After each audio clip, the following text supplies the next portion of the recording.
आदम अलैहिस्सलाम और हव्वा अलैहिस्सलाम मिल तो चुके थे, मगर क्या साथ होने से इम्तिहान खत्म हो गया था या असली आजमाइश अब शुरू होनी थी? इस एपिसोड में हम देखेंगे कि मिलने के बाद उन्हें किन मुश्किलात का सामना करना पड़ा। मिट्टी की सख्ती, पेट की भूख और वो पहली थकान जिसने उन्हें अंदर तक हिला दिया। और फिर एक और सवाल धीरे धीरे सामने आया, कैसे सिर्फ जिंदा रहना जिम्मेदारी में बदलने लगा।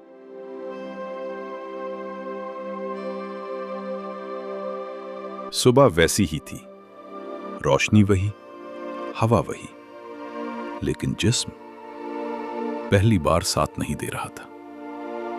रात गुजर गई, मगर थकान सदियों पुरानी दीवार की तरह रास्ते में खड़ी थी और पेट खाली था। ये भूख तेज नहीं थी, बस मौजूद थी। और जब भूख मौजूद होती है तो इंसान बाकी सब कुछ भूल जाता है। उन्होंने आसपास देखा, कहीं कोई तैयार तोहफा नहीं था। जमीन सामने थी, शांत, सख्त, बेनियाज। उन्होंने झुककर उसे छुआ तो वो ठंडी थी, जैसे कह रही हो, जन्नत में तुम मेहमान थे, यहां तुम जिम्मेदार हो। उन्होंने हाथ बढ़ाया, मगर मिट्टी ने रास्ता नहीं दिया और पहली बार अपने वजूद का बोझ महसूस हुआ।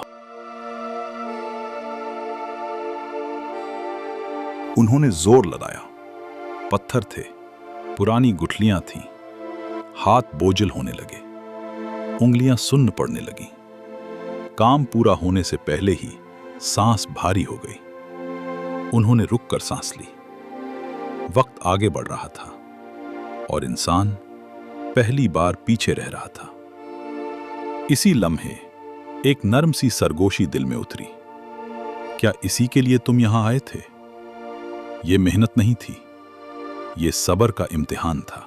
जब उन्होंने सर झुकाया, तब एक और एहसास महसूस हुआ। बिना किसी आहट के दो और हाथ मिट्टी में उतरे। आदम अलैहिस्सलाम ने देखा, हव्वा अलैहिस्सलाम वहां थी। न शिकायत, न सवाल, सिर्फ साथ। उनका साथ मेहनत को आसान नहीं कर रहा था, बल्कि उसे मकसद दे रहा था। हाथ एक ही राग में चलने लगे। कोई शोर नहीं था, सिर्फ दो दिलों की धड़कन थी जो कह रही थी, हम तन्हा नहीं हैं। शाम आ गई और जो थोड़ा हासिल हुआ वो पहली बार कीमती महसूस हुआ, क्योंकि ये मांगा हुआ नहीं था, ये कमाया हुआ था। जमीन अब भी सख्त थी, लेकिन दुश्मन नहीं रही। जैसे कह रही हो, मैं तुम्हें तोड़ नहीं रही, मैं तुम्हें तैयार कर रही हूं। और उन्हें पता था कि सुबह फिर आएगी, भूख फिर होगी, लेकिन अब ये सिर्फ जीने का सफर नहीं रहा था, ये इंसान बनने का सफर था। और उन्होंने जीना और लड़ना सीख लिया था। इस तरह वक्त गुजरता गया। जमीन अब अजनबी नहीं रही थी। आदम अलैहिस्सलाम जानते थे बीज कब बोना है, पानी कहां से लाना है। अब पेट भरना मुश्किल नहीं रहा था। मगर एक शाम जब काम खत्म हुआ और वो खामोशी से बैठे, तो एक नई बेचैनी महसूस हुई, जैसे कुछ अभी बाकी हो। खाना मिल गया था, मगर सुकून अब भी दूर था। क्योंकि रोटी पेट तो भर सकती है, मगर दिल को रास्ता नहीं दिखा सकती।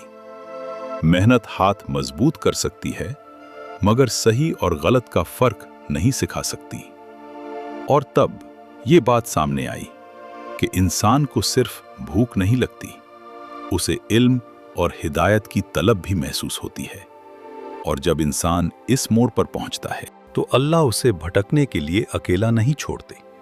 इसीलिए आदम अलैहिस्सलाम सिर्फ पहले इंसान नहीं बने, इसीलिए उन्हें रास्ता दिखाने की जिम्मेदारी दी गई। उनके हाथ अब मजबूत हो चुके थे। मिट्टी से लड़ना, पत्थर हटाना, घर बनाना, यह सब अब आदत बन चुका था। मगर जब जिस्म थक कर रुकता, तो एक खामोश सवाल पीछा करता, क्या इस मिट्टी की मशक्कत ही मेरी मंजिल है, या इस मेहनत के पीछे कोई और राज छुपा है?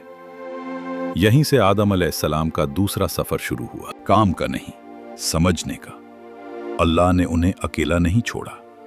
उन्हें दिखाया गया कि ये दरख्त, ये बीज, ये बादल सिर्फ चीजें नहीं हैं, इन सब के पीछे एक ही हाथ है।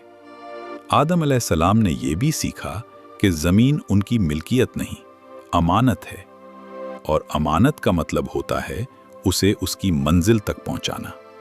वो खामोशी में बैठे सीख रहे थे, इसलिए नहीं कि कोई सुनने वाला था, बल्कि इसलिए कि उन्हें पता था उनके बाद कोई आने वाला है। जो बातें आज उनके दिल में उतर रही थीं, कल उन्हें अपनी औलाद को सिखानी थी। वो सिर्फ इस नए जहान में जीना नहीं सीख रहे थे, वो इस दुनिया के पहले रहबर बन रहे थे। रास्ता मिल चुका था, मगर रास्ते के साथ एक और चीज जरूरी होती है, हिफाजत। आदम अलैहिस्सलाम को सिर्फ ये नहीं बताया गया कि सही क्या है, उन्हें यह भी समझाया गया कि गलत कैसे शुरू होता है। इब्लीस का नाम यहां डर के लिए नहीं लिया गया, बल्कि पहचान के लिए। आदम अलैहिस्सलाम ने यह सीखा कि भटकने के लिए किसी बड़े गुनाह की जरूरत नहीं होती। गलती अक्सर शोर के साथ नहीं आती, कभी कभी वो सिर्फ एक नरम सा सवाल बनकर आती है, क्या वाकई ये जरूरी है? क्या फर्क पड़ता है? तुम्हें कौन रोक रहा है? ये आवाज बाहर से नहीं आती, ये अंदर से उठती है। आदम अलैहिस्सलाम समझ रहे थे कि धोखा हमेशा किसी गलत चीज से नहीं होता, कभी कभी धोखा इसी से होता है कि सही चीज चुपचाप पीछे चली जाए। इब्लीस ने कभी जबरदस्ती नहीं की, उसने सिर्फ एहसास बदला।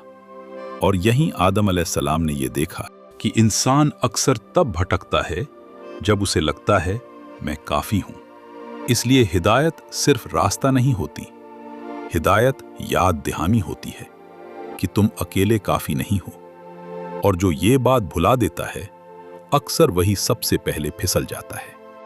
आदम अलैहिस्सलाम ने ये बात दिल में बिठा ली, क्योंकि अब बात सिर्फ उनकी नहीं थी, उनके पीछे एक पूरी नस्ल आने वाली थी। आदम अलैहिस्सलाम अब सिर्फ सीख नहीं रहे थे, वो समझ रहे थे कि जो बात आज उनके दिल में उतारी जा रही है, वो सिर्फ उनके लिए नहीं है। हिदायत कभी सिर्फ जान लेने के लिए नहीं होती, हिदायत संभालने के लिए होती है, और संभालना हमेशा भारी होता है। आदम अलैहिस्सलाम जानते थे कि आने वाले वक्त में सवाल सिर्फ भूख के नहीं होंगे, सवाल फैसलों के होंगे, सही और गलत के बीच खड़ी उस बारीक लकीर के। और जब ये सवाल आएंगे तो सिर्फ हाथों की मेहनत काम नहीं आएगी, तब याद काम आएगी, वो याद जो भटकने से पहले दिल को रोक लेती है। इसलिए जो बातें उन्हें सिखाई जा रही थीं, वो सिर्फ आज के लिए नहीं थीं, वो उस वक्त के लिए थीं जब कोई उनका हाथ थामकर उन्हें बाबा कहेगा। आदम अलैहिस्सलाम खामोशी में ये बोझ उठा रहे थे, क्योंकि ये बोझ इज्जत का नहीं था, ये बोझ जिम्मेदारी का था। और जिम्मेदारी हमेशा पहले दिल पर रखी जाती है, ताकि जब वक्त आए तो हाथ खाली ना हो। और उनकी चौखट पर एक नया दौर खामोशी से इंतजार कर रहा था।